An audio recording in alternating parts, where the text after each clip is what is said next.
and welcome to Kanji Master. Day 1, getting excited. We've got 2,136 kanji to learn, which works out to be about 5.8 something kanji per day. So what I wanted to do is kind of hit the ground running fast, and even though I'm very tired, and this is going to be pretty slapdash, I'm going to do 100 kanji today. This puts you nearly ready to basically take the N5, the Japanese proficiency test, the Noryoku Shikken, level of kanji knowledge. So it's a pretty great start, and I think it's like nice to be able to say after today that I know 100 kanji. It's going to be, like I said, it's going to be pretty slapdash, but with these kanji specifically, you're going to be seeing them reappear again and again and again in words and also as part of bigger, larger, more complicated kanji. So I have a feeling that even if you just kind of rush through today, that you'll get enough repetition and enough of a chance to see these kanji again that it won't be an issue memorizing them. So let's just get started and see how we go. So a few schools of thought on where to start. I did think there's different ways to go. There's books like Remembering the Kanji by Heiseg, I think is how you pronounce it. He has a system where he learns kanji by similar shape. I think this is fine. I think maybe what we'll do is we'll go for now with probably what I would consider to be JLPT 5 and N5 level, just because these kanji are the most commonly used. And therefore you're likely to see them more often, and therefore you're probably more likely to use them and remember them. So let's get the basics in first, I think, and then we can start getting a bit creative as to how we learn afterwards. Okay, so let's give this a go and just see how we do. So, first one, the most easy one to learn is going to be the kanji for 1, which is literally just a line. Ichi. That's Ichi. All right, in hiragana, Ichi. Ichi. It's not really very hard to remember, it's literally just a line. With kanji, as you'll notice as we go through, you start from top to bottom and left to right. So let's see for 2, which is literally just 1, 2, the line on top being slightly smaller, and that's ni. Ni. And then thirdly, san, which is like a middle-sized line, a small line, and a long line at the bottom, and that's san. So that's 3, san. So that's about as simple as it gets, and there you go, the first 3 kanji that you'll learn today. It's quite simple. Okay, on to the next one. Logically following 1, 2, 3 should be 4. As I said before, top to bottom, left to right. So 1, 2, 3, 4, 5. That's 4. It's actually considered an unlucky number in Japan because it can also be read as shi. And shi means death in Japanese, so it's a kind of an unlucky number, like the number 13 or something like that in Western culture.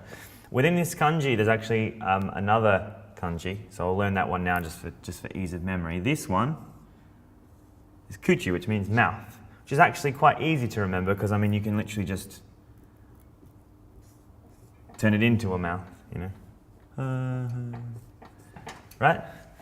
You can just turn it into a mouth, so that's quite easy one to remember. So 4 is essentially just a mouth shape, and inside is this, which I've been heard to refer as legs or like running. It's like, nah. And someone's legs is, this is the front foot. Put some shoes on them, and the back foot. So that's like running. So when you're trying to remember this kanji, mouth and inside these 2. So that's 4, yon or shi, and kuchi. Or the kunyomi reading, which I haven't really seen very often, is ko or u. Really wasn't kidding about slapdash. That last one wasn't.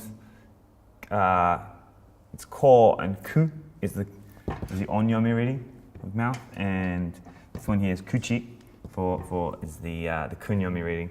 Wasn't kidding about slapdash. From now on, I'm using an application on my phone to double check these so that I'm not teaching the wrong things and I'm not learning the wrong things. Called Tango Master, which I think is fitting for a website, for a video series called Kanji Master. So this is going to be Tango Master. Look it up if you've got it. It's a free application. I really recommend it. Has a fun little game on there too called Shiritori, which is a Japanese word game. If you haven't played it before, check it out. Cool. Next. Okay, following on from our last kanji, up to number 5 now. So it's on the kanji for 5. It's 1, 2, 3, 4. 1, 2, 3. Let's write that again so you can see. 1, 2, 3, 4. Again, I'm not the best at drawing this, and I'm learning along with you, so bear with me.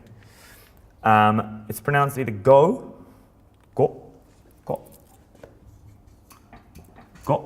or if you're counting things, it's a bit complicated in Japanese. The Japanese counting system, it's similar to English where we'd count something like loaves of bread, 1 loaf, 2 loaves, 3 loaves.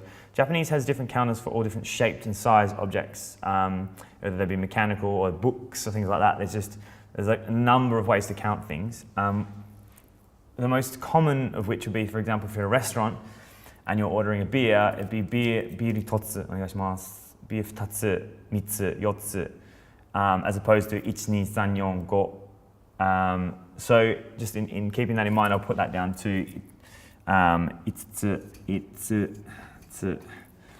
Awesome. Yeah, so that's the other reading for that. And that's 5. There's nothing too complicated about that. In terms of being able to remember it, I'm not sure if I can think of anything. It's 1, 2, 4 strokes, 3, 4, 5.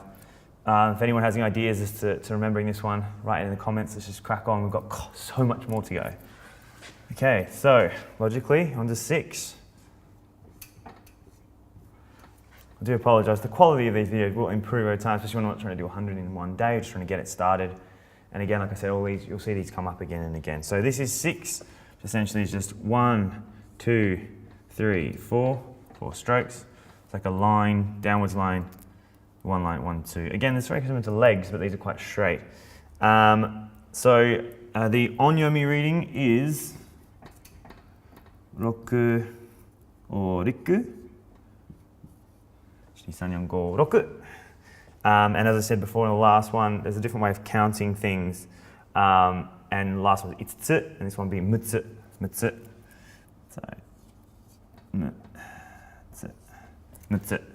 So this being the onyomi reading, and this being the kunyomi reading here. So that's, again, it's pretty simple. On to the next one. Okay, logically onwards to 7, which is just 2 lines, 1, 2. It's quite simple.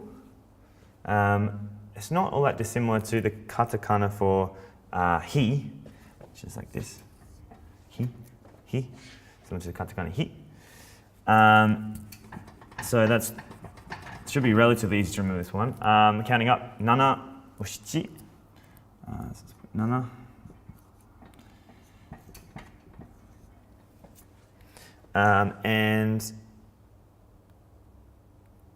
Let's just have a quick look here for the kanji. 7. 7 は 7. 7 is the onyomi reading, which is 1, 2, 3, 7. Onyomi, kunyomi for this one. Cool. And again, quite simple. On to the next one. So, logically, on to 8. 8. Just 2 lines, I'll write it again. 1, 2. Very simple. And it's 8, so ha. 8. Actually, not that dissimilar to ha, the katakana ha. And then it's 8つ, 8つif we're using the other way of counting in Japanese objects. 8つ. 1, 2, 3, 8つ. onyomi, kunyomi. 8. 8つ. On to the next one. 1, 2. One more time. 1, 2. These are not the best. I know I'm not great, but you know, we're learning together. Why am I laughing? I'm going crazy is what's happening already. It's very early in the day and I'm already losing it. So, 9 or 9. So let's just double check those because I don't want to be wrong again. Yep, that's correct. So it's Q.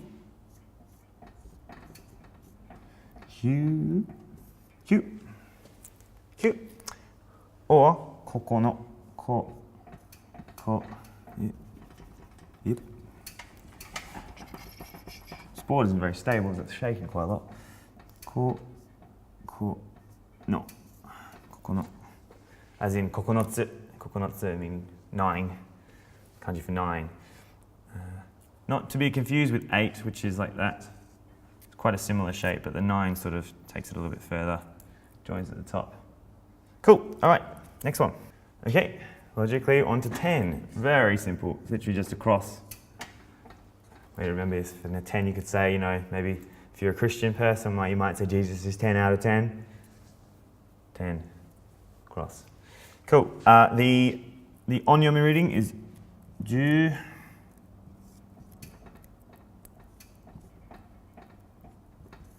Ju. And the kunyomi reading is to. To.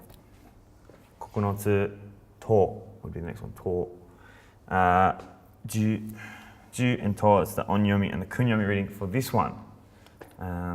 Cool. Not much to say about that, like I said before. 10 out of 10. Jesus. Okay, so we've learned 1 to 10 and we've learned the kanji for mouth. So with the next kanji, we're going to jump, because the way that numbers work in Japanese is actually, you can actually already write all the way from 1 all the way up to 99 now. For example, 11 would be 10 and 1, that's 11, and then 20 would be 2 and 10. And then it just goes on and so forth, 30, you know, and then, you know, let's try up to 99, which would be 99.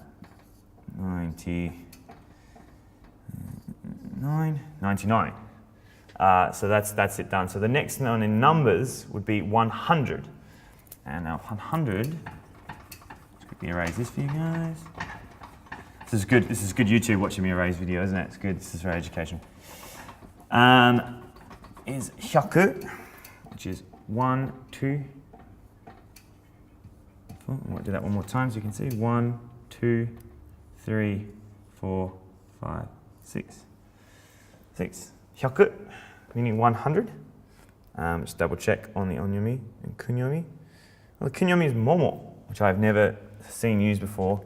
I will sort of make notes as I go through. Like I speak relatively good Japanese. And I should say I've passed the N3 level of Japanese last year. I'm probably approaching N2 now, just aside from my kanji knowledge.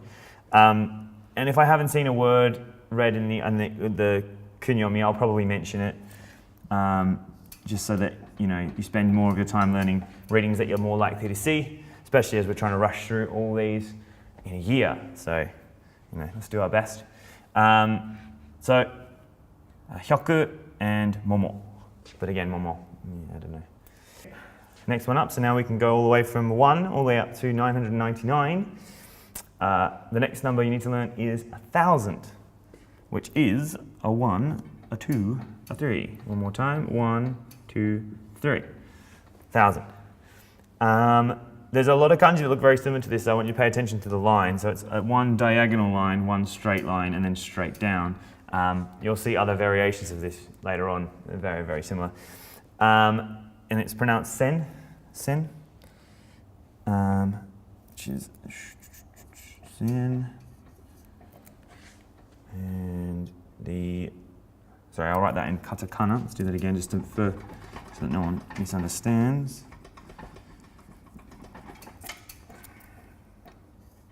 Sen,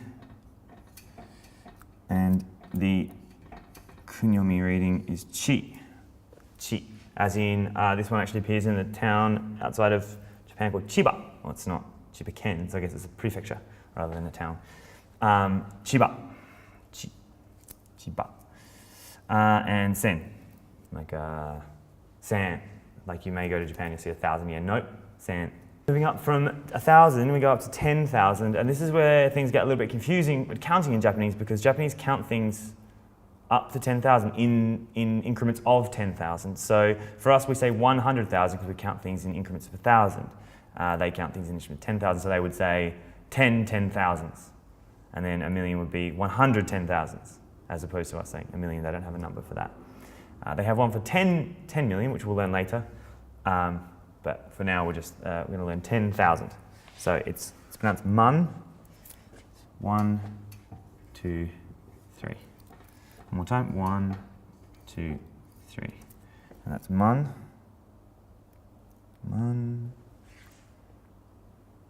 Very good. Ah. Man.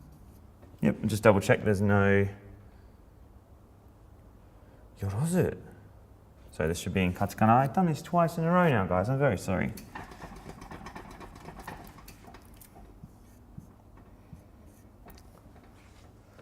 man.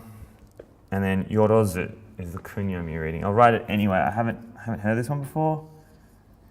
But like I said, I'm not a native speaker, so this could be really common, I'm not sure. But man, definitely you'll hear a lot. Ichiman, niman, sanman.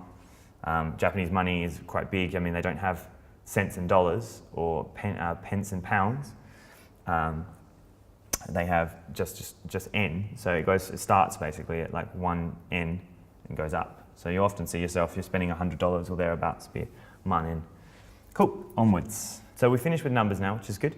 But I want to come back to one kanji that we learned already, which is hyaku, which is 1, 2, 3, 4, 5. Inside this kanji, there's actually 2 other kanjis. As you'll see, this coming up a lot more complicated kanjis are actually built from simpler ones. So it's easier to remember, to build on them. It's one of the major ones, very, very common. To start with, hi. Hi, meaning day or sun. You'll see it in things like Nihon, which means Japan, for those of you who don't know. I'm sure you all do. Chi. Chi. And tsu. Tsu. It's not great, but it's and then the kunyomi reading is hi or bi, like nichiyobi. And ka. Yes, of course, ka. Excellent. So hyaku with a little bit on the top, and then hi or nichi, and then finally we add the stroke at the top here, and we add these 2.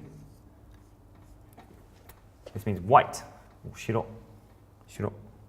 Right, so hyaku and byaku is the onyomi reading, and then shiro, shiroi, and I can't even remember my writing, shira is the kunyomi reading. Shiro being like something that's white, and shiroi being shiro being the color white, and shiroi being something that's white. For example, shiroi kuruma, white car. Or shiroi koibito, which actually means like white lover, which sounds like a really strange name. However, if you go to Hokkaido and visit Sapporo, you find a special chocolate. Lots of people buy it as souvenirs there, called shiroi koibito. And it's really delicious. It's like a white chocolate little biscuit thing. You can go to the factory. It's all Christmassy themed and things like that. It's quite nice. So I recommend that if you're ever in Hokkaido. Moving on, next one we're going to do is going to be getsu. Getsu is or tsuki, which is moon or Monday, or month as well, month. So it's 1, 2, 3, 4. One more time. 1, 2, 3, 4. You can sort of see this part sort of resembles sun. So sun and moon, very good. So as I said before, let's just double check the onyomi and kunyomi readings. Moon or month, 1月、2月、3月, January, February, March. You also see this as getsuyobi, which is Monday, and tsuki, which just means moon. Moving on. So next we're going to learn the kanji for person, which is very simple. And you'll see this kanji appear inside a lot of other kanji, more complicated kanji, and variations of this with added lines and things like that later on. So it's just 2 strokes, 1, 2. It's quite easy to remember this one, and I'll draw it again, 1, 2. If you can imagine, just you pop a little head on the top, and you can get some arms, get spiky hair. Person. So let's get into that. So the onyomi reading is Jin, and Nin, Jin and Nin, and then the kunyomi reading is Hito, Ri, and To. Sweet. So, for example, if you're from a country, you just put the country name first, then you put Jin. So, like Australia would be Australia. And then if you are an Australian, you're Australia Jin. From America, America. Country of America, America. Like an American person, America Jin. Nihon Jin, Japanese person. So that's the Jin. Nin is like the counting. We talked before how each thing is counted differently in Japan. This is the way that you would count people. 3nin, 4nin, 5nin. If you've watched Naruto before. Maybe you may have heard Sannin before. It's referred to, I think it's Jiraiya, Orochimaru, and whoever the Hokage was. I don't remember. I didn't really watch that much. And then you can probably add it in the comments, I guess, if you're a Naruto fan. And then hito, as in one, like a person. Person is hito. Hito ga iru. There is a person. As I mentioned before, that the last kanji person appears in many other kanji. One of them happens to be the kanji for fire, which we're going to learn now. It's one. Just double check the stroke order. Yeah, that's 1, 2, 3, 4. One more time so you can see it. 1, 2, 3, 4. So there's person inside here with 2 extra lines. Some kanji are based on pictographs, they call it. So, I mean, you can sort of imagine, you know, and then you draw the flame at the bottom. It's a terrible fire, but there you go. That sort of looks like a fire, you could say. It may be easier to remember that it's just sort of 2 lines next to a person, so you can sort of imagine a bit cruel, but if it's cruel, maybe you'll remember it. You draw the person, like you did before, but they're on fire, and they're running around screaming, ah. And it helps you to remember, maybe. It helps you to remember, or it just scars you for life, either way, I don't know. I'm just going to quickly redraw it, without all the fuzz on it. You got 1, 2, 3, 4. The onyomi reading is ka, like kaji, which means fire. Sort of, I guess a sort of dangerous fire, as it were. And hi, bi, and ho. Hi, bi, and ho. So this is also the kanji you'll find in Tuesday, which is kayobi, kayobi. Which is ka again. Hono, this is the hono, which is like blade of fire. There's actually, thinking about it, Japanese has a lot of different words for fire. So there you go, fire. Next we have the kanji for tree, ki, as it's pronounced in Japanese. Or, what is it, boku or moku, as in like mokuyobi, Thursday. So you'll see this in the kanji for Thursday. See this in the word for Thursday. Kigo. Yeah, it's pretty simple. I mean, you can actually see it as, again, this is another one that people talk about as being sort of a pictograph. You sort of, if you draw leaves on it, sort of looks like a tree, I guess. Or the other way to remember it would be, you know, you've got 10, and then it's just a couple of extra lines at the bottom there. Anyway, that's tree. And you'll see this kanji appear inside a lot of kanji as well. So again, not to worry too much, you'll sort of get to know it quite well, I think, as we go on. Next, we're going to learn the kanji for book, or present, or main, or I guess origin, sort of beginning, the true or real. You'll see this come from words like honto, means really. Hon, meaning book. What else is there? It's also the counter for long. As I talked before, Japanese has a lot of different ways to count things. Long, thin objects. Sokute nagai nakamono no kazoikata. Long and thin objects, the way to count them, is hon. So ippon, nihon. Like for example, straw. If you're counting straws. Ippon, nihon, sanbon. That's this one too, and you'll also find this in Nihon. I'm going to write that now because we know both the kanji for that, so we can write a word, which is Japan, ni, hon. And I'll write hon one more time just because I didn't earlier. 1, 2, 3, 4. It looks very similar. Tree, with an extra line at the bottom, meaning book. So Nihon, Japan. It's our first full word of kanji. A combination, I guess you could say. It's pretty easy, I think. And you'll see it a bunch of times. We can bring it in again because we've learned 3 kanji that we can put together actually. Ni, hon, jin, person. Japanese person, nihonjin. I will try to use the kanji that we've learned as compounds as quickly as we can because it helps. I think it helps to reinforce and learn things better. It works for me anyway, so that's why I'm going to be doing this for myself, and hopefully it helps you too. Okay, next. Next we're going to learn the kanji for like rest or day off, retire, or sort of, or sleep, I guess, in some senses. Probably looks very familiar. As I talked about before, this being person, If you're going to draw it in radical form, you often find it written as two ways. Alone, it could be like this, but inside of a kanji, sort of one line this. That also means person. So when we're looking at this one here, it's actually a person and a tree put together. It means rest. Yasumi, meaning holiday. Yasumu, to rest. Kyu, as the onyomi reading here, kyu, like kyugaku, is like a day off school or no school day. And again, quite simple. Person, if you can imagine a person sleeping or resting underneath a tree. This is that. Yes, I'll draw it one more time so we know it's 1, 2, 3, 4, 5, 6. Person and tree. Pretty simple. Rest. Yasumu. Yasumitai ne. I really want to rest. But we can't. So we're cracking on next one. Here we go. Okay, the next thing kanji we're going to learn is the kanji for body or object. Or like substance. It's probably going to look really similar to you again. It's the word for person. Instead of tree this time though, we've got book. So a person with a book, apparently the body. One way I remember being described, this is being described to me, which is quite a bit of an erotic story, is if you picture someone lying down naked and they're covering themselves with a rather large book. And it's because so you can't see their body. Body, kanji for body, is book and person together. Karada, meaning body. Katachi, meaning like shape or form.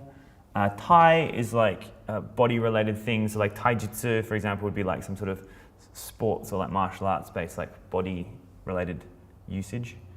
Yeah, and that's, I'll do it one more time. Person and book. I know both those kanjis. Moving on. Okay, the next kanji we're going to learn is the kanji for water. This is kind of a unique one. It's not really based on anything else just yet. I'll take you to the stroke order. So it's 1 straight, and then 2, and then 3, and 4. So it's one more time. So it's 1, 2, 3, 4. Means it. Meaning water. Tsui, also meaning water, like a flow, something like that. Suido is like the flow of water, like a tap. Sorry, it's tap suido. Yeah, and that's it really. Mizu, meaning water. Mizugi, meaning like a swimsuit. So that would be mizu, and then you have the gi on the end there. You also find it in Wednesday, tsuyobi. So we've already got getsuyobi, kayobi, tsuyobi, mokuyobi. So we know how to write all those days of the week now. And I guess the next logical one would probably be Friday. So let's move on to learn how to write Friday. Okay, as promised, the kanji for Friday would be kinyobi. Kin also means gold and also means money. So it's quite an important kanji. Okane, meaning money. Okane. Yeah, so that's about it. Gold, I'll write it for you as soon as it's 1, 2, 3, 4, 5, 6, 7, 8. I'm not sure how you would remember this. I just wrote it quite a lot of times. Again, it seems to come up in quite a lot of times. I mean, like it also means the color gold too. So it's kin means gold and the color gold. Kiniro, gold color. And money, which you'll see all the time. Kane ga attara ureshii ne. Kane ga attara shiwase. I'd be so happy if I had money. But I don't, so here we are. That's it, gold. Also for kinyobi for Friday. So on to the next one. Let's do it. Okay, next we have tsuchi or do, as in doyobi. Saturday is do. This kanji means like soil or earth or ground. Tsuchi meaning like soil. It's pretty simple kanji, so it's just the cross like 10 and then a longer line at the bottom. And that's pretty much it. So you can imagine, I guess, if you're trying to remember soil, that you get the cross, maybe someone's been buried, and you press the cross down into the soil, and that's what it ended up looking like. Doyobi, tsuchi, soil, Saturday. Onwards. Next kanji we have is yo. It looks quite complicated. If you break it down, it's not too bad. And the reason I want to teach you is because you've learned all the days of the week, but you won't be actually able to write the days of the week unless you learn this kanji for yo, which is like 月曜日、木曜日、金曜日、土曜日、日曜日, the yo. You won't be able to write any of the words, otherwise you know all the kanji. So I just thought I'd fill in the gap here. Let's just break it down. So it's day, we already know, so sun. These pretty much just look like capital E's, reversed. So you just do a couple of reversed capital E's. And then it's person. And then, this shape's quite tricky at the moment. There will be ways to remember it later. I'm going to write it much bigger because I'm realizing how small I'm writing. So I'm going to do one more. So it's day, two capital E's, reversed, person, and then a little line like the top of roku, I guess. Line, and then 3 lines. Like that. Yo. And then you can put this in the end, bi. So then you can replace this with all the ones we've learned previously. So Sunday, nichiyoubi, Monday, getsuyoubi, Tuesday, kayoubi, and on and so on and so on. And we've learned all the different elements and stuff that make up that word. So there you go, now you can write all the days of the week. It's pretty cool. And all the months of the year too, actually. So doing very well, and we've already learned more than a quarter of today's kanji, so let's keep going. Next we have a kanji that I don't have any of today. It's a kanji for power. I have no power today, I'm very hungover, I'm very tired. Ryoku, riku, ri, and chikara. Chikara meaning power. Denryoku, like electric power. Bariki, horsepower. Power. You'll see this kanji come up a lot inside other kanji as well. It's really simple. It looks very similar to a katakana K, a katakana ka. So it's just 2 lines. That's it. There's not really much to remember with this one. Again, you're going to be using it so often that I find that you probably have a hard time with forgetting it. As a lot of the kanji we've learned today so far just keep coming up again and again, so you get a chance to refresh. On to the next one. Okay, next we're going to do the kanji for rice field. It's quite a basic shape, and it's often found inside a lot of other kanji, more complicated kanji, so we'll learn it now so that it helps us to remember how to draw more complicated ones later on. It's literally just a box similar to Kuchi. And when you're drawing Japanese kanji, it's good to remember it's always, like I said before, left to right, top to bottom. And also, when you're drawing enclosed shapes, squares, circles, etc., with stuff inside, it tends to be that you draw the outside, fill in the middle, and then close the shape, as it were. And that's good to remember. It'll help you to remember kanji you see later on, and you're trying to figure out how to draw it if you don't have something to refer to. And that's it. Den and ta, like tanaba, like rice field. And densoku, like something like rice tilling or something like that. Right, on to the next one. Next kanji is the kanji for male or man, otoko no hito, danse, things like that. We can actually write man now, so it's, as you can see from the makeup here, it's just literally rice field and power. Otoko no hito, person, man. So it's easy to remember, rice field and power. So you've got to imagine maybe a very strong looking gentleman, someone very opposite to me. Let's look at like some sort of a Schwarzenegger type, yes? In the field, and he's like tilling away in this rice field, and he's making it happen with his power. Maybe he's shooting flames or something like that. It's like super charged up. It could be Goku, something like that. Otoko no hito, otoko no hito. Otoko. Easy to remember, rice, power, otoko. Next, we've learned the kanji for man, now we're going to learn the kanji for woman. It's only right, it's only fair. So those of you, I don't know if many of you have seen this show, there's a show called Nihonjin no Shiranai Nihongo, which means the Japanese people don't know. It's a bit of a cheesy drama, it's also a manga. I really recommend checking it out if you're a Japanese learner. It's actually really interesting, because I think it's quite funny, and I learned quite a lot of cultural aspects about Japan from this manga series and from this TV show. Anyway, in this show they talked about female ninjas, and if any of you know katakana, this will really help you remember this shape. So female ninja is called kuno ichi, which is ku no ichi. Katakana ku, katakana no, and the kanji for one. Ku no ichi. Ku no ichi. Female ninja, also means woman. As we just wrote before, ku no ichi no hito. Ona no hito. Woman. Woman. You'll see this kanji come up a lot inside other kanji, probably even some even from today, quite simple. It tends to be though that like this kanji is inside quite terrible kanji. For example, we were seeing learn the kanji for cheap. For some reason, the woman is inside that. I think it's quite interesting when we learn kanji that we got an idea of how a culture views certain genders or certain people. And sort of, it's not a reflection of now, but a reflection of the past. But even still, very interesting to see how they valued women when they choose to put the symbol form inside these certain meanings. It's curious, to say the least. Anyway, onwards, next. We've done the kanji for woman, we've done the kanji for man, now let's do the kanji for child. Sort of, close the trifecta up. It's here, it's like three lines, 1, 2, 3. Kodomo, ko.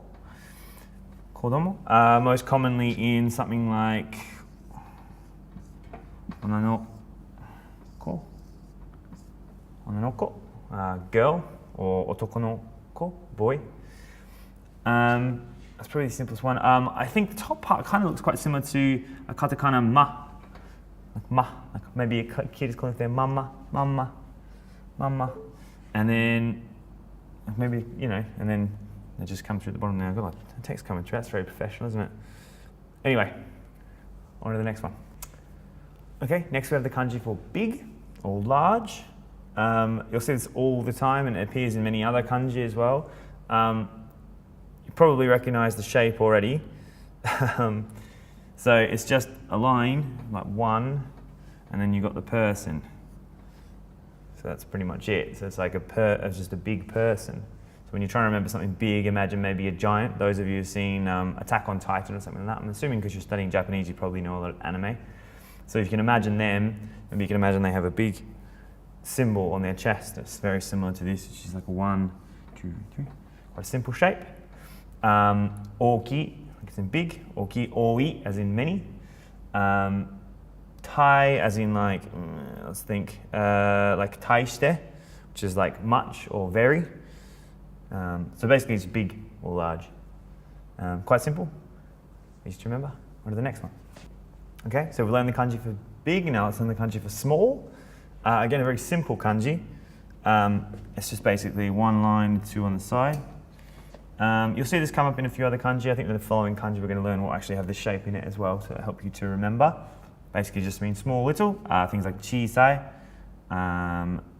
sho, like as in shogakko, like elementary school or primary school, depending on where you're from.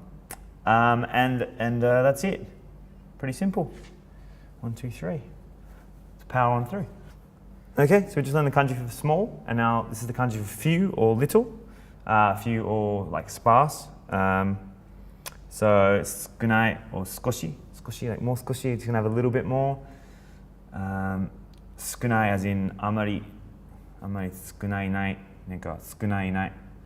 Almost no one, very few people are there. You draw it exactly the same as you would small. Just add that little extra diagonal line at the bottom, and that's it. If anyone has a story to help remember that, please let us know in the comments below. Otherwise, we're just going to crack on. Lots to go through. Few, little, sukunai, skoshi. Next we're going to learn the kanji for construction or craft. It's ko, ku, gu. It's quite a simple shape. It's just 3 lines. 1, 2, 3. Koji, like construction work, kojo, factory, things like that. You'll see it quite a lot. Come up quite a lot, and it's inside a lot of other kanji too. The way I kind of remember it is if you think about like a beam. This is going to be, I can't really draw, but if you've got like a beam coming up on a construction site, maybe like that, and then something like, I don't know how it's going to look like that. Anyway, that's my perspective drawing is even, that's just terrible. That's terrible, isn't it? Jeez, that's really bad. maybe my terrible drawing will help you remember because it's so bad. Anyway, so if you can picture a beam or something like that being like in a construction site, that might help you to remember as ko. Right, next. Next is the kanji for left. Sa, sha, hidari. Hidari, left hand side. Symbol's pretty simple. It's like a na shape for like hiragana na. Or katakana na, more like it. Just a na. And then inside is the kanji for construction, which we learned earlier. Ko. It's very easy. So if you're trying to remember it, it's like someone is constructing something on the left-hand side of the road, maybe, so you can picture it. And maybe it's like a big N-A, na. So you can remember it as na, construction. Hidari, sasaku, is it? Left-handed or left-hand side. Hidari kiki, left-handed. Anyway, left not very difficult. Let's try it one more time. 1, 2, 3, 4, 5. Done. Okay, next we've done the kanji for left, so let's do the kanji for right. Migi, or u, or yu. Very similarly, you've got the in shape, similar to hidari. This time you've got a mouth in there. So if you can imagine maybe if left-hand side we've got construction happening, because it's got the, if you can remember the left one, construction happening on the left. And on the right-hand side, there's maybe something to eat, or there's a giant mouth. That's maybe more visual. Rum, rum, rum, rum. On the right-hand side, eating away, chewing away. So it helps you to remember left and right. Left-hand side, construction, right-hand side, big mouth. All there is to it. Okay, this next kanji apparently is an N1 kanji. That's hard to believe, it's very simple, and the word's really common, but there you go. I thought we'd learn it now because it comes up again and again in other kanji, so we'll just get it done. We'll get it done now. So it's the kanji for like again or furthermore, on the other hand, and it's probably going to be mata, or you. Onyomi you, kunyomi mata. It's really simple to draw. That's it. Kind of looks like a stool. Maybe you have a favorite stool and you just remember sitting on your stool again and again and again and again and again. Mata. That's what it's sitting on a stool again. That's how you can remember it. Okay, next we're going to learn the kanji for friend. It's a great one to remember. Let's be friends. So as you can see, it's that same na shape as in left and right. Instead of a mouth or a construction, though, it's going to be a stool or mata, as in again. So maybe you can remember either one or two ways. Either you can remember the stool meaning again, so you could say you meet your friend again and again and again and again and again. Or that your friend is often sitting on a stool. Either way. Tomodachi, you, like a yujin, shinyu. So, on to the next one. So next we're going to learn the kanji for up or above. Very common thing you often hear. Left, right, up, down, right? So up. You can pronounce jo, sho, shan, ue, wa, a, as in agaru, ageru, noboru, as in to climb, nobo, and yosu, I think it's yosu. Anyway, kanji shape's really simple. It's just 1, 2, 3. It's probably not all that dissimilar to soil. It's pretty similar to that. Or you could even think of it as like katakana to. However you want to remember it. It's not particularly difficult, and you'll see it again and again and again and again in words like jozu and things like that. Ue, agaru, ageru, to raise up, or noboru, to climb up. Yeah, so I don't think you'll have too many troubles remembering that. If you can come up with a story yourself, let me know in the comments as usual. And on to the next one. Okay, so the next kanji we're going to look at is another really simple one. It means below. We just learned above, so this is the opposite, obviously. Ka or ge is the onyomi, and shita, shimo, moto, sa as in sagaru, sageru, kuraru, meaning to go downwards, or orosu, I think. Anyway, basically means below. Very similar to above. Below.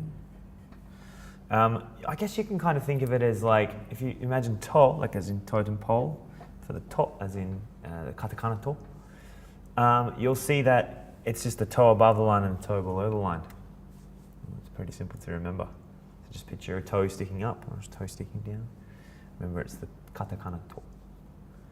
Cool. On to the next one. Okay, I hope you can see the red. So the next one is mid means middle or inside or in the center. Naka. It's very simple. It's literally just a square with a line through it. You draw it as such. It's literally just 1, 2, 3, 4. Done. Chu or naka, probably the most common. Uchi, like as in 温かいうちに食べた方がいい. Eat it while it's hot. Get it while it's hot. Chu, as in like chuni, as in like in the middle of doing something, in the middle of an action. And that's pretty simple. Just you just can imagine in the center of the square there's a line. So you're in the middle of drawing your square. Line falls straight through it, and you've got it. Middle, above, below, left, right, middle. Moving on. All right, next one. Without glasses, apparently, just in and out. Is next one without glasses. Next one. So it's means money or yen. You've probably seen this meaning yen. Yen is the onyomi, and the kunyomi is marui, madoka, maruyaka, which all basically mean round or circular. Round or circular. It's really simple to draw. It's just 1, 2, 3, and then close the square as per usual. One more time. 1, 2, 3, 4. That's it. Not much to know about it. If you can imagine it as, I guess, like sort of 2 mouths or something. I think it's another one of those ones that you just see all the time, especially if you're doing like shopping online and things like that for Japanese in Japan. You just see it quite a lot. It's quite a simple shape, and it will appear again pretty shortly, and you should see it quite a lot if you've ever, like I said, if you've ever done any online shopping. If you think of anything, add it in the comments. On to the next one. You might be thinking you've seen this kanji before. It is very similar to hito or jin. It's a little bit of a subtle difference. This one means enter or insert, as in hairu, as in to walk in somewhere, or iriru is to put something into. It's a little bit different to hito. Hito being the line on the top is quite long, and then there's like a short line. This is kind of the opposite of that, where the first line is short and the second line is long. Just double check the string order, that's it. So, I mean, they look very similar. Sometimes you'll see when they're drawn in books or something like that, you'll see that they'll have a line facing one way or the other, that being in like enter. So this kanji would have the line probably facing this way, just to differentiate it from person. So, I mean, you really don't need to remember it any other way than just to know the difference between person and enter. Just remembering that, I guess, a person is going to be heading left, so it's a longer line this way, and to enter in, maybe you're entering in backwards or something like that because they're going backwards. Might be a way to remember. Either way, not a difficult shape, and you'll see it quite a lot in something like, so we've already learned the kanji for mouth. Let's have a look at something like entrance. Iriguchi would be short line, and then the mouth. And you'll probably see this if you ever go to Japan. If you've been to Japan before, you'll see this in a lot of places above the entrance to a train station or something like that, to let you know this is the entrance way, and the other one being the exit, which is going to be our next kanji. Sorry, my board is getting very dirty. The next one is the opposite of the one we just learned. It means to like exit or leave, or to go out, pull out or come out. Sounds pretty dirty, doesn't it? Ooh. Anyway, it is, you draw it as such, straight line down the middle, and then it's 1, 2, 3, 4.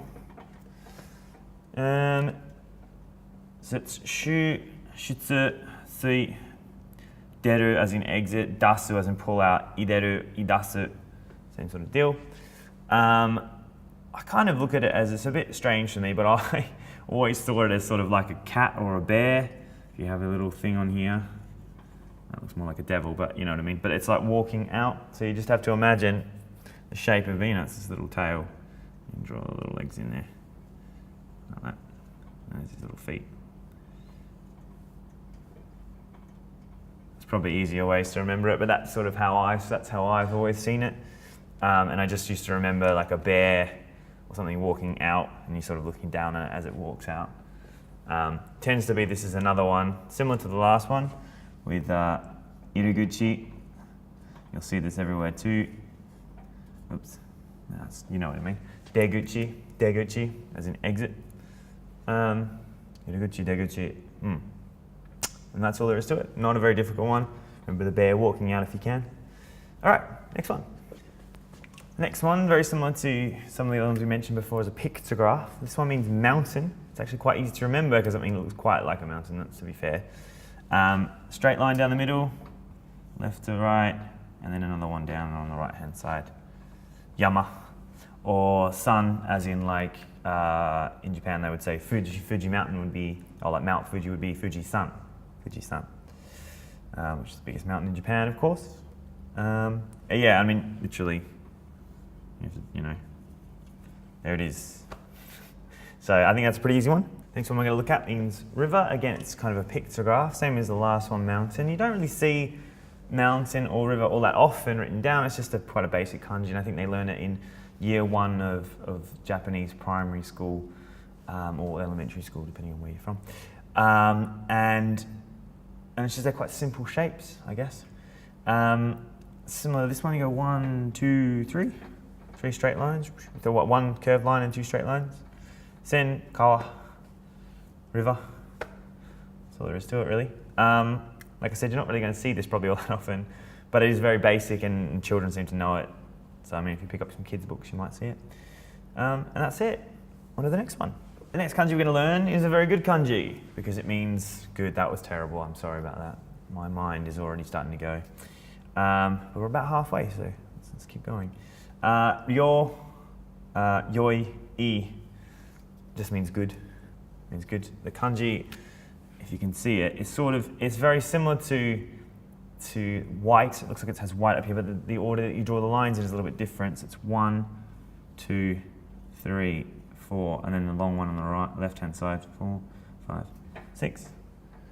Let's draw that one more time. So it's 1, 2, 3, 4, 5, 6, 7.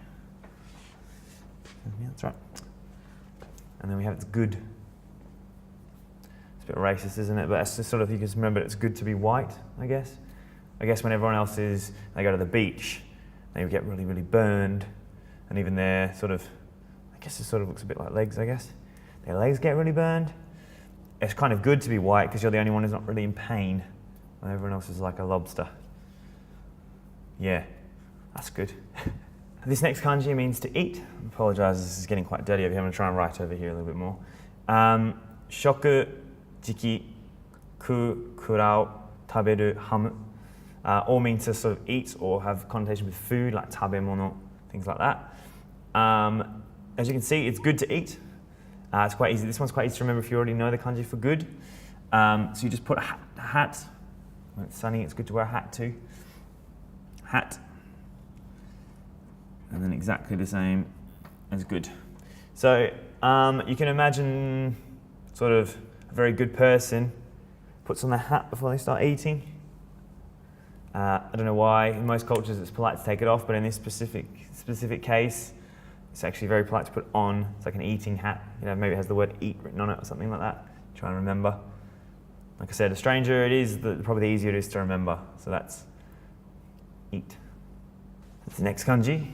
Means next. So tsugi, meaning next, or ji, shi, tsugu. It's not a particularly difficult. You see see persons in here. Person. These two marks here are often associated with movement of water. You'll see them come up quite a lot. We'll come back to that later, I think, with them in terms of using radicals. So that's 2, 3. So you go 1, 2, 3, 4, 5, 6. It's quite simple. A lot of the time with movement, like I said, you'll see on the left-hand side. Tsugi. Ne. Tsugi. This next kanji has the kanji for next in it, as well as the kanji for food, and it means drink. In, on, is the onyomi reading, and nomi is the kunyomi reading. Like inshu inten, like drink and drive, drunk driving. It's very similar to the way you draw food. Just but instead of the 2 lines, it's just the 1, and then literally the kanji for next to that. So maybe the next thing you eat is going to be liquid. If you can imagine someone's eating something and they bite down and all their teeth, something's really hard, and all their teeth fall out.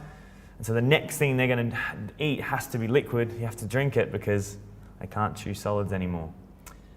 That's kind of gross, but that's an easy way to remember. The next thing you eat is going to be liquid. You're going to drink it. The next one. So after you've eaten and you've had something to drink, the next thing to do is going to be to go. This kanji means to go or to journey. Ko, gyo, an are the onyomi readings. Iku, yuku, okonao are the kunyomi readings. What's interesting in Japanese is there's a lot of inconsistencies with what parts of the word the kanji can make up. So in terms of hiragana, if we write the word out, okonao, you can see, you can write the kanji and just write u. And then there's other versions where you write the oko and then na and u are written in hiragana afterwards. So I guess it's like a little bit more, there's less consistency in terms of their writing structure. In terms of the actual kanji, it's actually quite easy. It's got an extra line on top of our little person here. That's 1, 2, 3. It's probably a little bit wide on the left-hand side there. It's usually a little bit skinnier. And that's it, really. So I do like to try and teach these kanji, or learn myself, the opposite. So if you learn up, you learn down. If you learn left, you learn right. If you learn hot, you learn cold, which we'll be doing later on. So we just learned go. So I want to learn come the other way. Raitai are the onyomi. Kuru, kitaru, kitasu are the kunyomi. Things like raishu, like next week. You'll see this kanji quite a lot. So you see this kanji quite a lot. Rainen, next year, and things like that. So to draw it's just 1 line. 1, 2, 3, 4 down the middle, 5, 6. Again, that kind of tree shape's kind of in there again, isn't it, really? It seems to be a pretty common thing throughout all the kanji. Go, to come, kuru, kiteru, I'm coming. Right, next. In terms of verbs, in terms of traveling, unlike English where we have to go and to come, they have a special kind of return, which means like return home, which is this kanji here, kaeru, kaisu, okuru, totsugu, ki, like is in kikoku. Kikoku means to return to your own country, or like your home country. Basically, it kind of means return to Japan for most people, because I mean, they're speaking Japanese. Anyway, so it's the first part's quite easy because it's a big ri, like the katakana or hiragana ri. Then you've got that backwards i, which was in nichiyobi no yo, in the yo and nichiyobi, or days of the week. And then you've got this sort of 1, 2, 3, 4, 5. It's like a double sort of lid situation. I quite often refer to this shape. As a lid, because it looks kind of like a lid. So it's like 2 lids and then a line through it. So if you're trying to remember it, it's return, like re to return, and e, re, with a backwards e, return. And then you've got to think when you're coming home, you're carrying 2 tubs of Tupperware with their lids on. It's a bit strange, but just bear with me. And the nail going through it. So as you walk through, kaeru, I'm returning home with my lunch nailed together with a nail. Get your nail going through your 2 lids. And then hopefully that helps you remember kaeru. Kaero. Next kanji means, is read as like 10, or amatsu, or ama, or ame. Put a little comma in there, so no confusion. And basically means like heavens or sky. Imperial has a lot of connections with like the weather and things like that. It's dead simple to draw. You just go 1, 2, 3, 4. Again, there's sort of, it looks like big sort of in there, isn't it? So it's just sort of, if you imagine the sky or the heavens are quite large, they're so big that they need a second line. They need a second line. So 1, 2, 3, 4. It's a bit of a lame one, I know, I'm sorry. But that's how you can remember it. It's quite a simple shape. This big person. I mean, you can see how can see how these kanji are related and learning them in this order sort of makes sense. Cool, on to the next one. Okay, another very common kanji and has a relation to the last kanji we just learned. We're going to write that down in a second. It's read as ki or ke or iki. Basically, kind of I guess it means kind of like spirit or mind, air, atmosphere, mood. Has this kind of energy sort of feel to it. It's the kind of energy you think like spiritual energy, like my ki or something like that. You talk about like, you know, in martial arts movies and things like that. Talk about like focusing your chi or your ki. I guess this is kind of similar to that. This is draw, this top part. Someone once told me this symbol kind of reminds them of a gun. It's like the trigger sort of pulled back. You know, the hammer, sorry, pulled back. It's like going to fire away. Extra line, and then you've got this kind of cliff-like thing, and then meh from the katakana meh. What a katakana finding their way into these kanji, aren't they? It's quite easy again. So you've got this gun, extra line, cliff, meh. It's getting quite late, so I'm going to quickly write show without thinking of a story because I can't think of one on the top of my head. However, you would see this in the word ten, which we just learned. Ten, ki, tenki, weather. Things like kiga i, kiga aru, like a feeling, like a feelings there, or like good-natured person, kiga i. Kini naru, to care about something, to be interested in something. You'll see this a lot. Sticking with the weather theme. We have the kanji for rain. Quite simple shape. You'll see it in quite a lot of things. It's read as u, ame, ama, and same.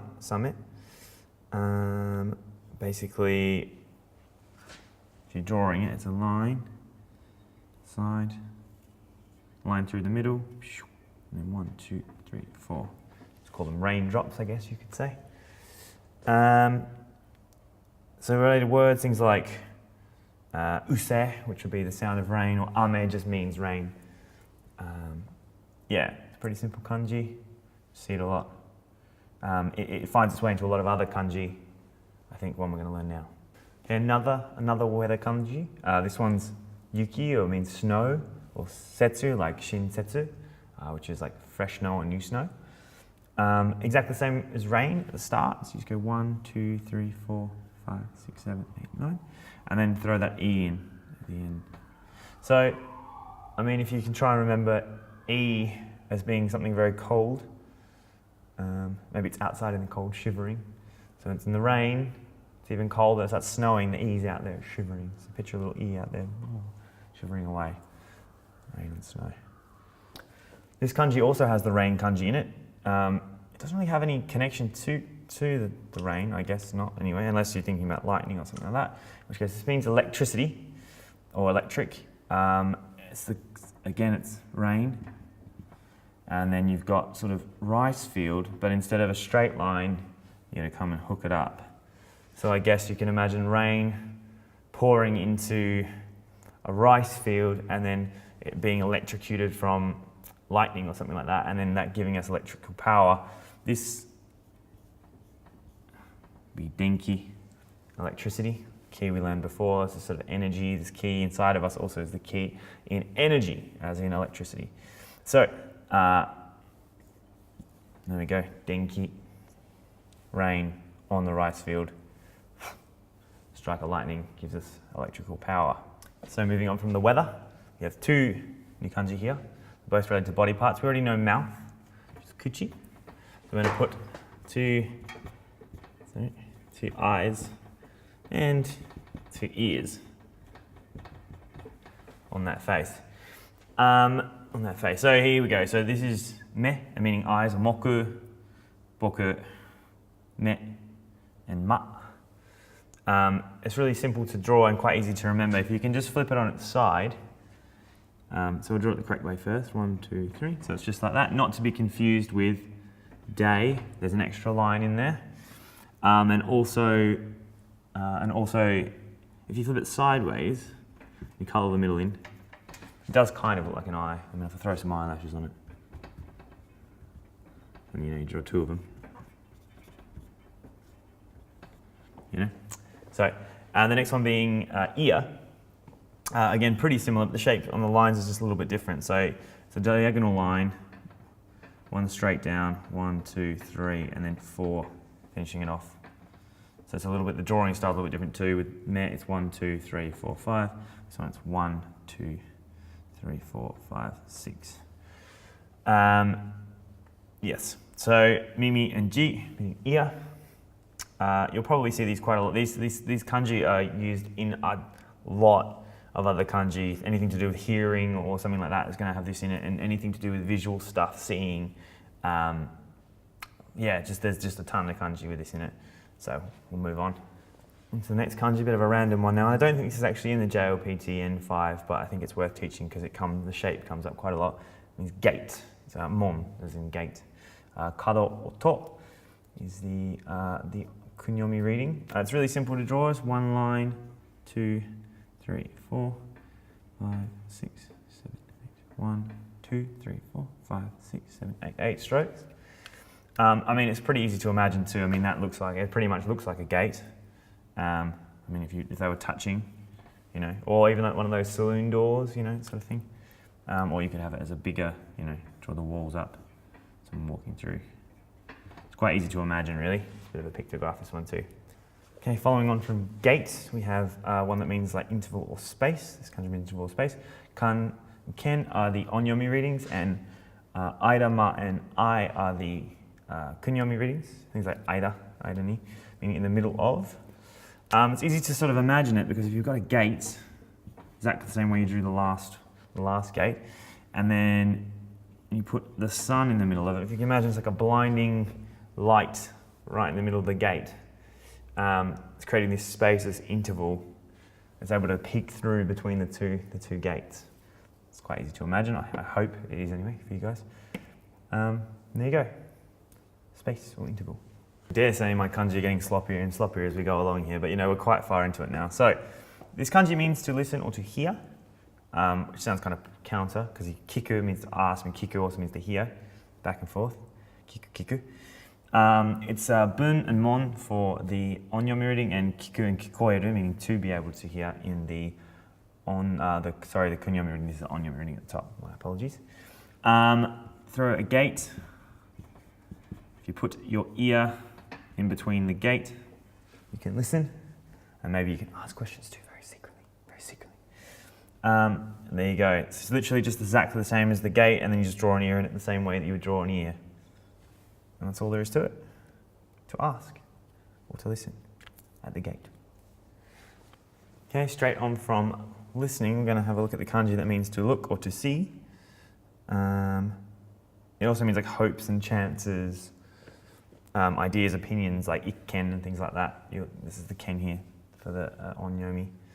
The kunyomi is miru, mieru, and miseru, the n, the mi in each one of those. This kanji is really easy to remember because we already know eye, as in eyeball, and we just throw some legs on it. So when your eyes are walking or your eyes are wandering around, you're having a look or you're seeing. It's really easy to remember. And just draw eyes like you normally would in the legs. It was very similar to way back when we did 4 at the very start of this video. Which seems like about 10,000 hours ago now. That's 4. So same legs inside. Sweet. The next kanji we're going to have a look at is the kanji for name. It's actually just the katakana ta and your mouth. So when maybe someone says your name, someone is always tatting, or maybe your name begins with ta, which helps you remember. Ta comes out your mouth. Ta. Maybe every time someone says your name, you say thank you, which some people often say is ta, ta. I like your name, ta. Me as in meishi, and myo is that's terribly written, sorry. Myo is the onyomi, and the kunyomi is na and na. Well, that's a pretty easy one to remember. I do realize I'm writing these quite small. I will try and make them bigger in the future. This kanji means before, or like in front of. It's zen and mai at the end of the word, I guess. Like namae or mai ni in front of, or zen as in like zengi, which would be like the first semester or first half of semester of the year.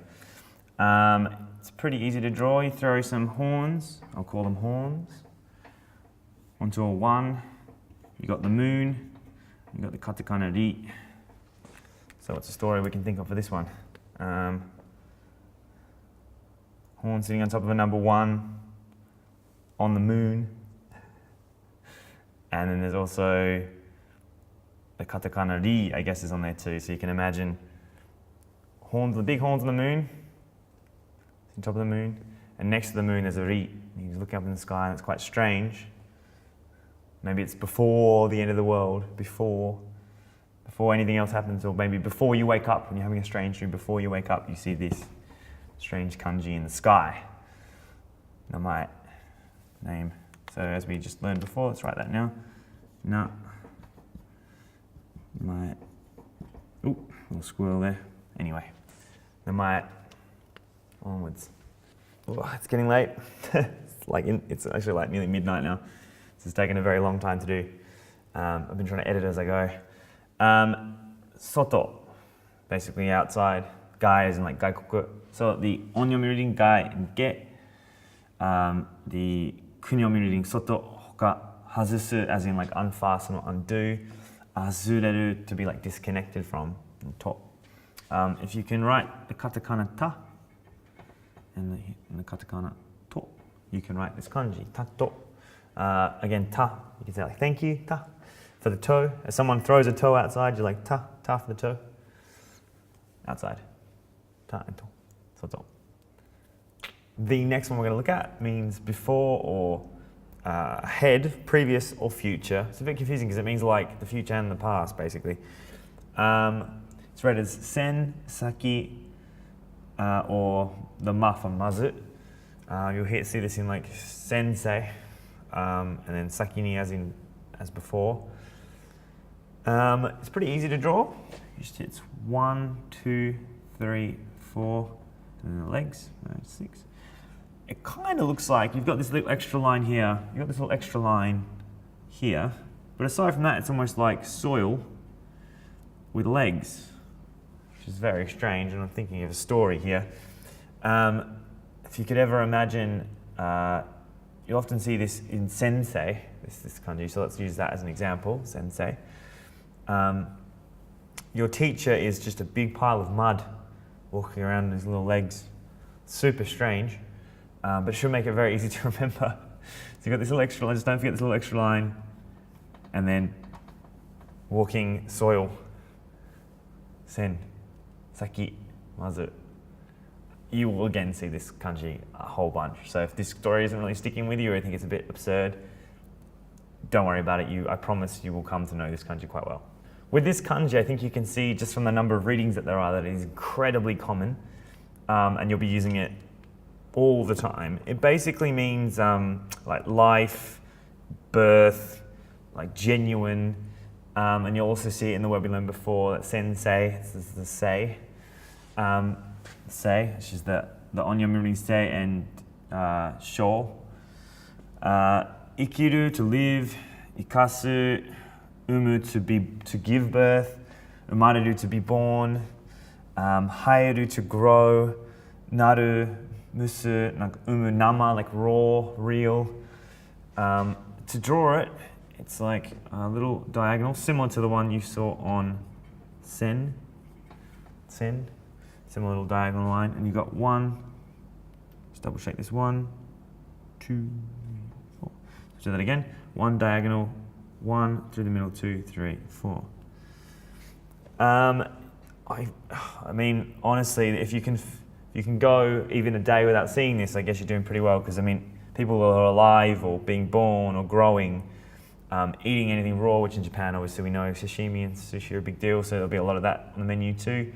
You also see sensei, which is a teacher, sensei. And again, you'll see that a lot, especially if you're studying Japanese. Your teacher will often be referred to as sensei. And that's all we got. On to the next one. Keep following this trend of using sei as the last kanji, so it's connected to this one, would be gakusei. This kanji means to study or to learn, and also means science, kagaku, so there's a ka from kagaku. Manabu as well, to learn. Essentially, in terms of shape, it's 3 lines, 1, 2, 3, under the old lid, and then you've got a kid. So I guess it's quite easy to remember when you think like who learns a lot, who are students, gakusei. It's usually kids under a lid. I guess you could think of a strange student who would wear a lid as a hat, as opposed to what we often refer to as hats here, a lid instead.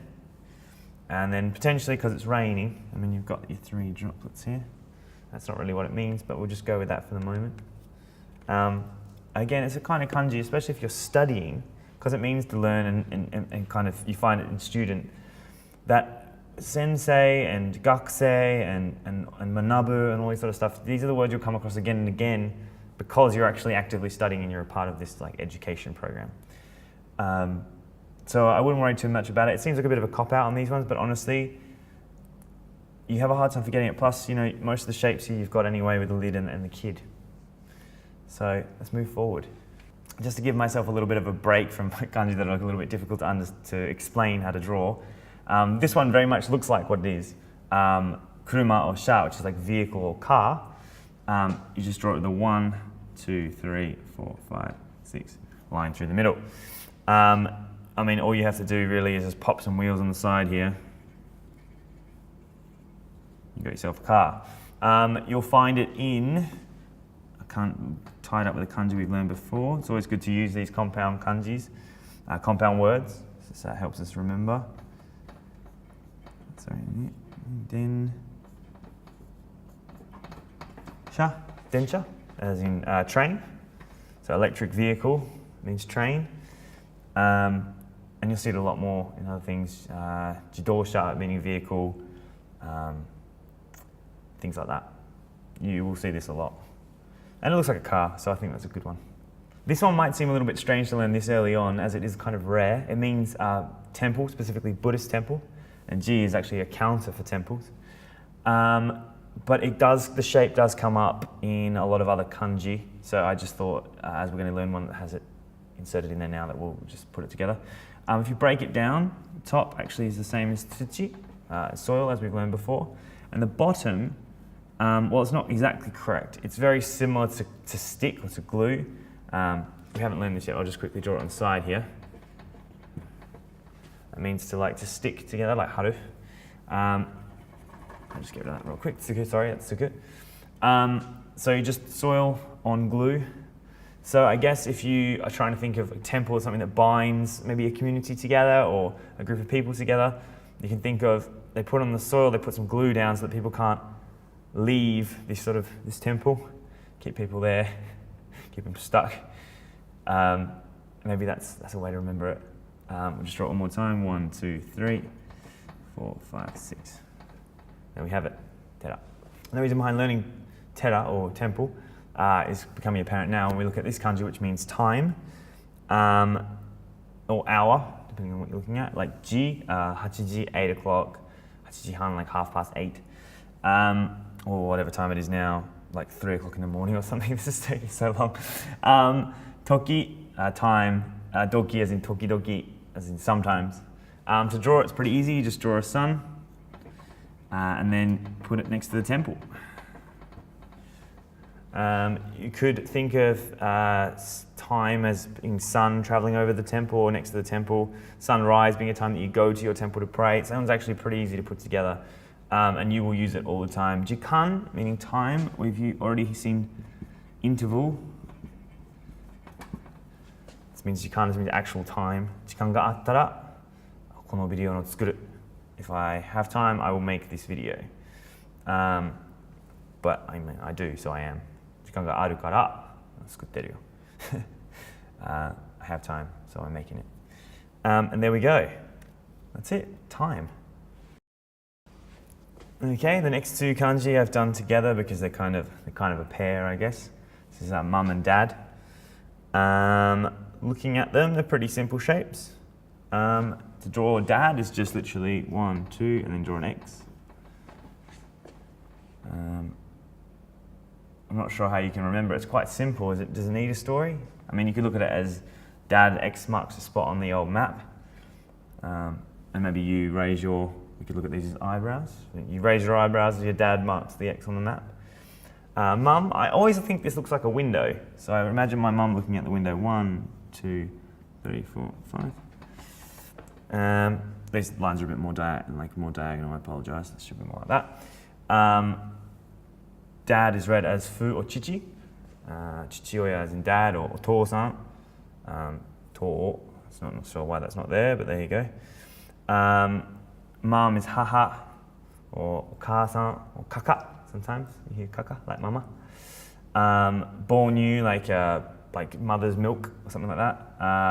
Fushi as father and son.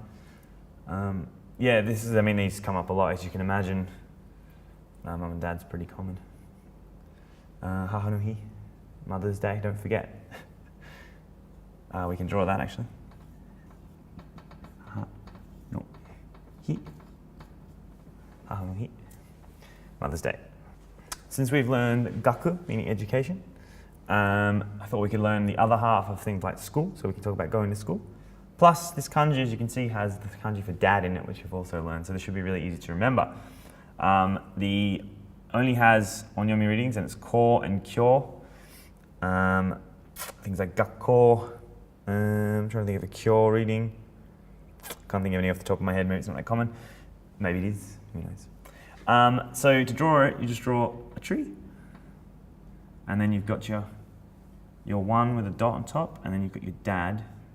The way I see this actually is if you can break it down to tree and 6 and X, or tree and 6, but it's not 6, it's dad, which is again a bit strange, but however you think is easiest to remember it. So the way I think about it is underneath the tree there were 6 X's, and that little place that I'm imagining, that was right next to my school. I can see it from my school window. So the tree with 6 X's. Tree with 6 X's. Can see it from my school window. Gakko. So let's write ga. Gakko. This is school. Shogakko. Small school. Shogakko.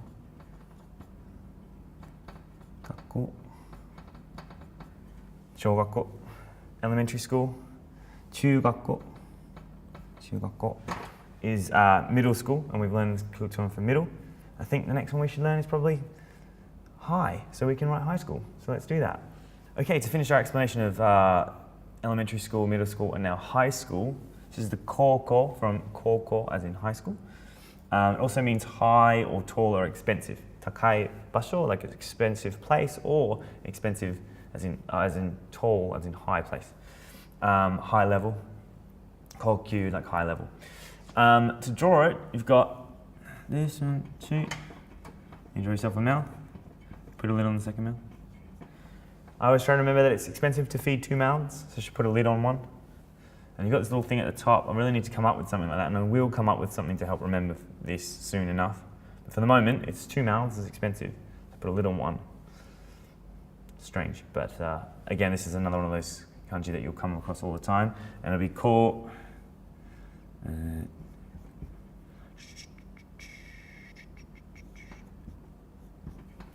Koko, high school. And then koko se, high school student, as we've learned before. So it's all coming together. You're seeing these kanji working together as compounds. It should make things easier to remember. On to the next one. So looking at 3 separate kanji here. They're all related. In fact, the 2 form the one at the bottom. So I thought I'd talk about each one. The first one at the top means to say or to speak, or it means words too. Gen, gon, yu, koto, yu as in to say. Gen as in like words or phrases. To draw it, it's just a line at the top, and then it's 1, 2, 3 lines and a mouth. And of course, mouth is in this kanji because it's just to say. So it requires a mouth. That makes total sense. The next one also has a mouth in it, and that's because this one here means tongue. Jitsu and shita meaning tongue. And you draw it by writing sen and then a mouth. So 1,000 mouths, or a picture paints 1,000 words. You could think words, 1,000 mouths, tongue, maybe. I'm getting delirious. You can tell and I can tell, but that kind of makes sense. And lastly, a combination of the two. So to say with your tongue is to speak. hanasu, to speak. Hanashi is story. And it's just literally the way you've drawn the other 2, 2, 3, 4, and then you just draw tongue the same way. Hanasu. Iu, shita, hanasu. Sometimes it makes sense to speak, to say, tongue, all related, and all the kanji work together. Pretty cool.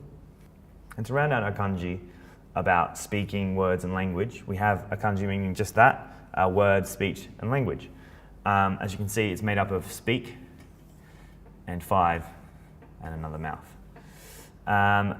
So to draw it is just like you'd think. And then 5 and mouth. Again, all these shapes are very familiar. You could say something, if I say something 5 times, maybe I am able to speak something. Like if I say something in Japanese 5 times, maybe I get used to it. So this we could use with, speaking of Japanese, Nihongo, Japanese language. Nihongo, this is go. Katara is like just to recite or to say. Katari is like speech as well. Nihongo, Japanese language. So today we're studying Japanese language. So say something 5 times, or say it out of your mouth 5 times. Try and become fluent in Nihongo. Go. Yeah. More than 3/4 of the way through this 100 kanji expedition for day 1 of our challenge. And this is a very apt kanji for how I'm feeling right now. This means death. It's the kanji for death. Relatively easy to remember, I feel. It's katakana ta, katakana hi, it's sort of under the ground. So tahi could be like Tahiti, maybe. So under the ground in Tahiti is where I die. So I don't know why you'd think that Tahiti's probably, you know, I've never been, but it seems like a lovely sunny place, kind of place where you thrive and survive rather than die. But in this instance, maybe, I don't know, you're on the beach or something like that, big sandstorm comes in or something like that, and you're under the ground. That's where you die, and you die in Tahiti. The onyomi reading is shi, and the kunyomi reading is shinu, or shini, to die. Ugh, wish I could die right now, not really. Onwards. The next kanji we have here means now. Kon as in like kongetsu, konshu, like this week, this month. Kin as similar, and ima as in now. It's actually quite easy to remember. We've got a hat, and then we've got ra underneath it. Ra. So underneath the hat, you say ra, ra, ra, ra. Means like I want it right now. I want what should we order? Sleep maybe. I want some sleep. So I put my hat on and I start going ra, ra, ra, ra, ra. Sleep. I want sleep. And that's where you get this one. Do you want sleep yet? Keep going. We're doing really good. We're almost there. Okay, here's a kanji that will work with the previous kanji we just learned. It means year. Nen, as in number of years. Ichi nen, ni nen, san nen. That's how you count years in Japanese. Toshi, as in, and meaning this, like this year. Kotoshi, this year. Which would look like this. Kotoshi. Last one, ima. This year. Kotoshi. To draw it, you've got your gun shape we talked about before. And it's 1, 2, 3, 4. I feel like this is another one. I know it always sounds like a copy, but I feel this is another one where you see it so regularly that it just becomes sort of second nature and you just can't seem to forget it. I've never had issues with this one. I hope you guys find it the same way. And you know, just counting ichi, let's go ichi nen se, means first year student. So you know, you can work with these kanji, put them together, help remember it. Cool, on to the next one. Next up we have the kanji for king, the kanji to rule them all. Pretty basic shape really. It's just across the top, 1, down, 2, 3. This is another one of those kanji that appears in a lot of kanji. You'll see this inside a lot of kanji. And like Osama means king. Maybe Oji, which sounds like Aussie, but it means like royal or imperial. Anyway, really simple. Right, one more time for you. 1, 2, 3, 4. That's king, Your Majesty. Okay, so off the back of the last one, king. This is country, for king and country. You can see king is inside. Koku or kuni, the onyomi and the kunyomi. To draw it, you just put your king,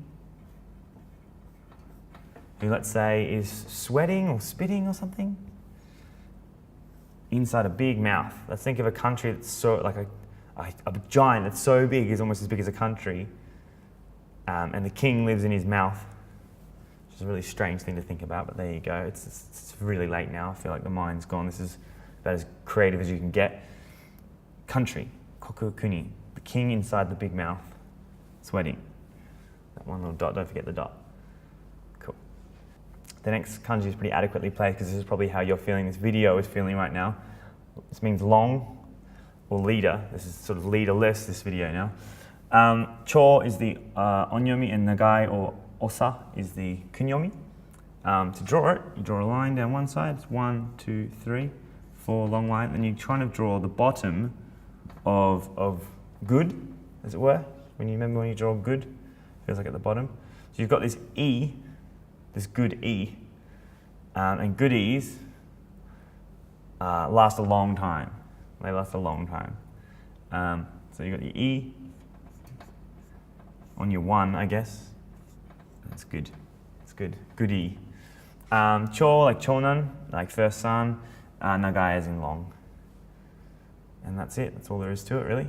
It's another one of those ones you'll see all the time. I mean, every kanji today you've seen is probably in the top 200 most used kanji. So if you're reading Japanese newspapers or checking out websites and stuff, you'll often see this one. This next kanji means noon. This is one of those ones I warned you about when we learned sen, that it's quite similar in shape. I mean, there's a couple of different strokes around, but I mean, this is sen. And then you've got this one. You've got to really differentiate between the two. Let's get rid of that. So you might see this in gozen or gogo, which means like before noon and afternoon, so it'd be AM and PM. Gozen would be, as we've learned already today, gozen, before noon, AM. Uma, this reading actually comes from the Chinese zodiac. Uma, this is not how you would normally write horse in Japanese, but it is the seventh sign of the zodiac, meaning horse. Cool. Probably a question you're asking yourself right now is, what am I still doing here watching this video? So much else to be doing, it's just so long. Well, this kanji means what. Ka is the onyomi reading, nani and nan is the kunyomi reading. If you break it down, it's quite simple.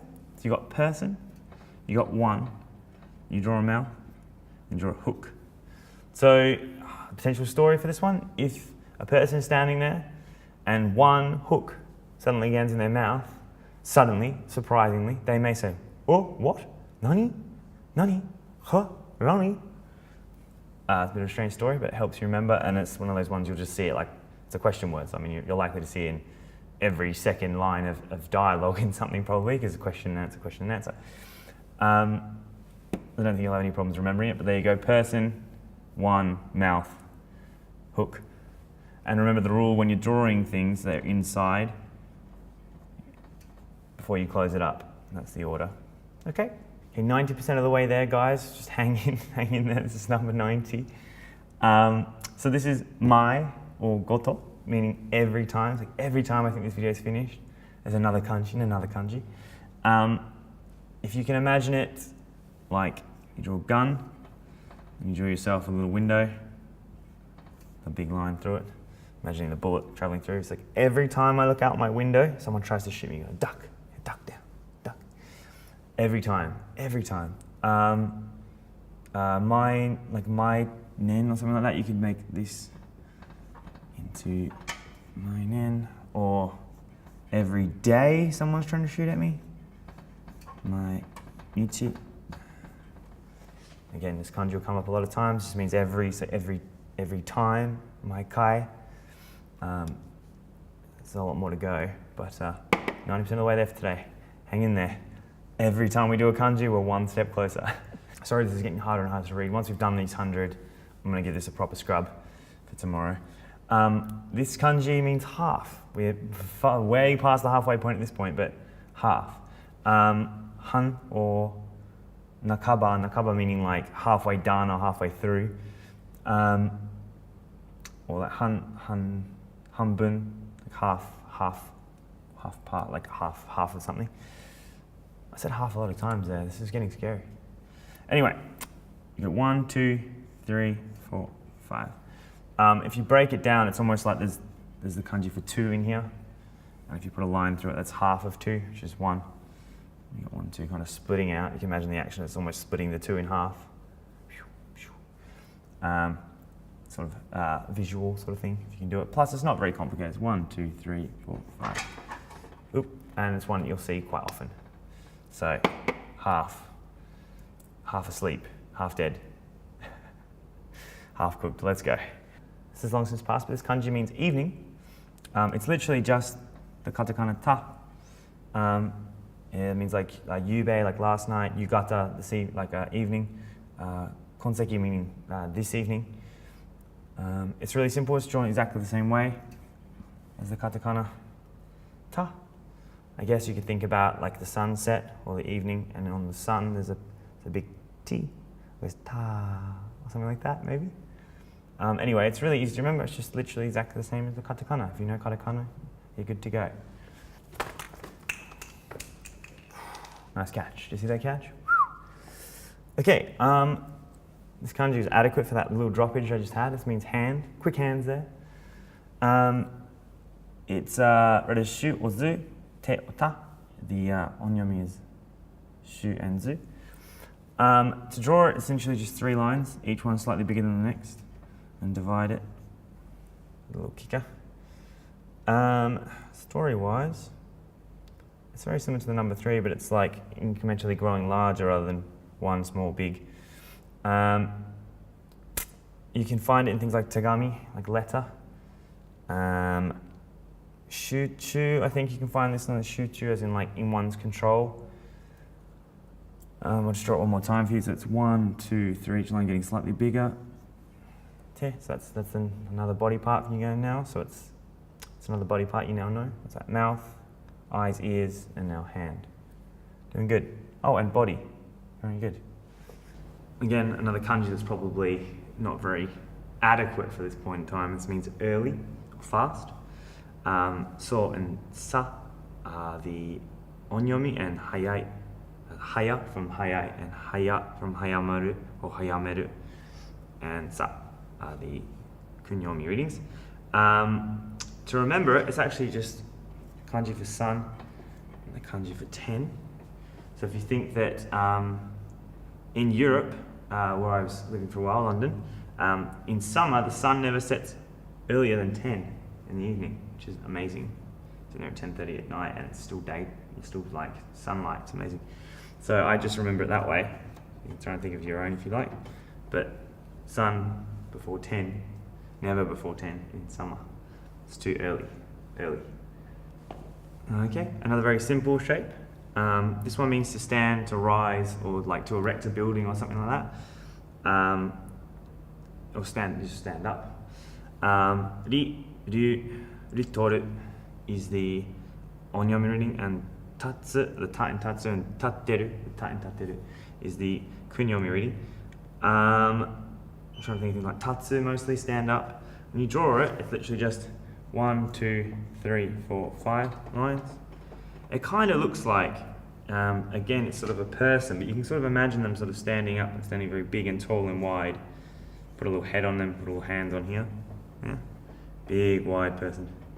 Standing up big and tall. Hey, everybody, I'm standing up big and tall. I know it's ridiculous, but it's one way to remember. Plus, it's such a simple shape. It's such a simple shape that I don't think it'll be too much of an issue for you guys. I can't even speak. We're so close, like 6 to go or something. Let's power through. Okay, this kanji, another nice little simple design. Finish off the day. Means sentence or literature, style, art, decoration. It's like a figure, a plan. Often you see it related to things like literature and sentences and stuff like that. The onyomi is bun and mon, and the kunyomi is fumi and aya. I'm just trying to think of some decent words for you. Fumi is writing, obviously. and like bunpo, like grammar. That's the bun from bunpo. Bungaku, like literature. That's the bun from bungaku. To draw it is just 1, 2, 3, 4. Put an X under your little shape that I've as yet unnamed, but we'll definitely find something for it. 1, 2, 3, 4. I'm sure people in the comments will have some suggestions. If you're still watching this, good on you. We're almost there. Bun mon fumi aya. 1, 2. Throw an X under it. Got yourself some literature. Onwards. Okay, this one here means sound. It's literally just someone standing on top of the sun. I imagine if you stand on top of the sun, you'll be yelling out quite loudly because it's very hot. So I guess it's fairly easy to remember that sound. Sound is obviously oto. Oto is sound in Japanese. Ne as in honne, like a real thing. Ongaku, like music. In and non. I'm not sure about those ones. But it's really easy to remember. Standing on the sun, you'll make a sound. Ah. So another simple shape where it builds on things we already know. It's literally just the number 2 with a couple of legs. The kanji means basically like beginning, former time, or origin.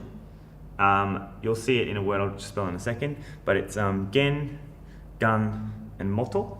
As the gen and gun being the onyomi readings, and moto being the kunyomi reading. You'll see it if we bring in our little energy here. Genki, meaning healthy. So, o genki desu ka? It's probably something you've heard many times. How are you? Genki desu, genki desu, genki da. Genki da yo. I'm very well. Or as I am now, zenzen genki janai yo. Shinso. I feel like I'm gonna die. I'm really not genki at all. But there you go. That's probably one of the main ones. And moto being like origin, like the original thing. Moto being long, like originally. Cool, on to the next one.